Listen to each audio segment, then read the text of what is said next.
Unique value proposition statement ഓരോ കമ്പനിയും target audience എന്ത് യൂണീക്ക് ബെനിഫിറ്റ് അല്ലെങ്കിൽ വാല്യൂ ആണ് കിട്ടാൻ പോകുന്നത്. അതിന്റെ ഒരു എക്സാമ്പിൾ പറയുന്നത് നെറ്റ്ഫ്ലിക്സിന്റെ unique value proposition 24/7 access on demand streaming without ads.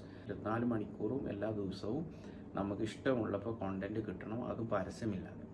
അപ്പോൾ അതാണ് അവർ മുന്നോട്ട് വെക്കുന്നത്, അവരെ ടാർഗറ്റ് ഓഡിയൻസിനുള്ള യൂണീക്ക്നെസ്.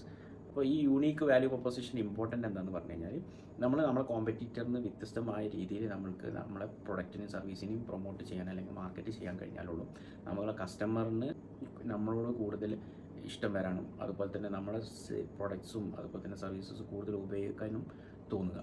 അതുപോലെ തന്നെ പ്രൈസിൻ്റെ കാര്യത്തിലും നമുക്ക് കൂടുതൽ വിൽക്കുന്ന ആളുകൾക്ക് കൂടുതൽ കൺട്രോൾ കിട്ടണം എപ്പോഴാണ് ഒരു വ്യത്യസ്തമായ പ്രോഡക്റ്റ് വിൽക്കുമ്പോഴാണ്. ഈ രണ്ട് കാരണങ്ങളാണ് മെയിനായിട്ട് യൂണിക് വാല്യൂ പ്രൊപ്പോസിഷൻ നമ്മൾ ഉണ്ടാക്കേണ്ട ആവശ്യകത വരുന്നത്. സോ ഇതുപോലത്തെ അറിവുകൾ നിങ്ങൾക്ക് കൂടുതൽ അറിയാൻ എന്നെ ഫോളോ ചെയ്യുക. I am doctor Taslim Sharif.